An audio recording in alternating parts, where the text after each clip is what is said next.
Müğənni və model Müjgan Ayxan şəxsi həyatı ilə bağlı açıqlaması ilə diqqət çəkib. Publika az milli istinadla xəbər verir ki, ifaçı aparıcı Nigar Fərhadın suallarına cavablandırarkən yaxın zamanda ailə qurmağa hazırlaşdığını bildirib. O qeyd edib ki, həyatında olan şəxs Azərbaycanlıdır, lakin uzun müddət ölkədən kənarda yaşayıb. Subaydır, Azərbaycanda yaşamayıb, burada da olmayıb.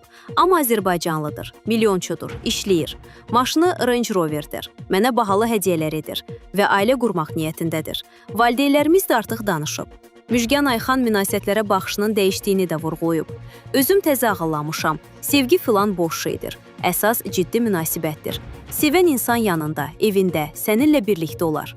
İfaçı ikili münasibətləri qəbul etmədiyini də bildirib. İkili sevgi mümkün deyil. İstər qadında, istər kişidə bu alınmır. Bir kişi səni sevirsə, necə başqa yerdə başqa qadınla ola bilər? Onun bu açıqlamaları sosial şəbəkələrdə geniş müzakirələrə səbəb olub. İzləyicilər sənətçinin münasibətlərə dair fikirlərini müxtəlif cür dəyərləndiriblər.